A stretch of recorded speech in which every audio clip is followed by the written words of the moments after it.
kopš pirmās Kariņa valdības katru gadu mēs esam spiesti aizņemties 2 miljardus eiro. Nesaprotam, kur tā nauda pazudusi. Tie ir 800 miljoni eiro, kuri nav apgūti. Kristofam kungam pilnīgi taisnība par 800 miljoniem, ko jūs minējāt. Kaut kur nauda ir aizgājusi to, kur viņai nebija jāaiziet. Kaut kādam kabatās. Kamēr valsts izmisīgi meklē veidus, kā ietaupīt 150 miljonus eiro, es vēlos jums prezentēt 5 visabsurdākās pozīcijas, kur tiek tērēti miljardi mūsu nodokļu maksātāju naudas.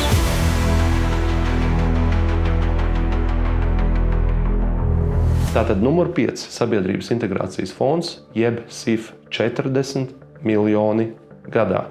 Lai arī fonda deklarētais mērķis ir integrēt sabiedrību, pēc būtības fonds nodarbojās ar kreisu nevalstisku organizāciju finansēšanu un mēdīju korumpēšanu valdības interesēs. Tātad numur 4 - valsts ārējā parāda apkalpošana. Šogad tie ir 503 miljoni.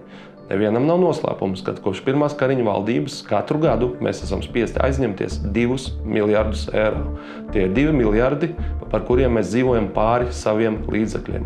Vēl tikai 3 gadus atpakaļ šis maksājums par procentiem bija 164 miljoni. Šogad tie, kā jau es minēju, 503 miljoni. Tātad numur 3 - Eiropas fondu apguve.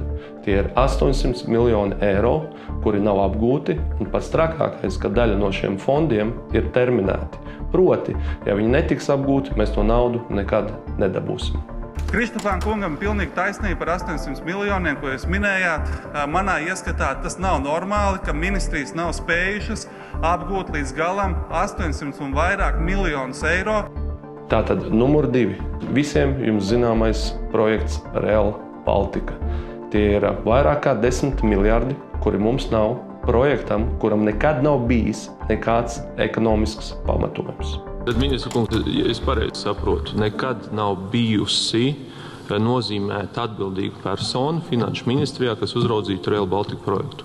Vārds uzvārds. Ir tāda persona, kādreiz bijusi? Nav, un tad droši vien jums būtu, ja es pirms uzdodu šo jautājumu, tad būtu jāstāsta normatīvais akts, kas paredz, ka mums tās būtu jānozīmē. Es vienkārši jautāju, vai ir vai nav? Atbild nav, un tad valstī notiek neskaitāms skaits projektu. Bet jūs esat informēti, kad Igaunijā ir tāda praksa, kad ir no Finanšu ministrijas šī persona, kas ir deleģēta? Igaunijas parlaments vai Igaunijas valdība to ir organizējusi savādāk. Jūs zināt, cik izmaksā Rail Baltica? Nav absolūti nejausmas. Godīgi sakot, neesmu baigi par to domājusi. Es vienkārši varbūt 20 miljoni eiro. Bišķiņ vairāk ir jāsaka, ka 10 miljardi eiro izmaksā. 10 miljardi eiro tiek plānots Rail Baltica projekta realizācijai. Projektam būtu jābūt lētākam, tā kā bija paredzēts sākumā. Bet cik es saprotu, ka tur jau nemaz nepietiek to izmaksu, tā budžeta, kas tur ir. Cik es saprotu, tur ir arī saistības ar Eiropas Savienību un ar mūsu kaimiņiem Igauniju, Lietuvu. Tā kā, protams, nevar vienkārši sliedes aiziet līdz Latvijai un pēc tam tālāk viņas neiet. Tā kā kaut kā tas projekts ir jāpabeidz, protams, arī jārunā par stacijām, cik daudz, kurās vietās un kāds būs ieguvums Latvijai no tā. Bet, ja tomēr ieguvuma nav, tad vai viņš ir vajadzīgs par 10 miljardiem? Mēs te uz ielas stāvot, nezinu, vai mēs zinām tos visus ieguvumus, kādi būs vai nebūs. Bet cik liederīgi jums prāt būtu būvēt šo projektu? Es domāju, necik. Es domāju, ka viņš ir vajadzīgs, bet par saprātīgiem līdzekļiem. Ja šajā gadījumā, es domāju, daudz kas jāpārskata un jāsamazina budžets. Par 10 miljardiem, lai uzlikt sliedes, man liekas, tas ir ļoti augsta summa. Manuprāt, kā iedzīvotājiem, man tāda summa dzirdot, man liekas, es tos nodokļus gribētu redzēt šeit, vai ne? Uzreiz, un tad varbūt to Rail Baltica. Gan jau, ka tur ir plānots kaut kas un kaut ko ir rēķinājuši, kā saka. Bet loģiski tur ir daudz pa daudz, kaut kur nauda ir aizgājis to, kur viņai nebija jāaiziet. Kaut kādam kabatās? Kabatā vai, kā mēs redzam, Daugavā Pālī pagaidām arī miljoni iztērēt, bet jēga nekāda pagaidām.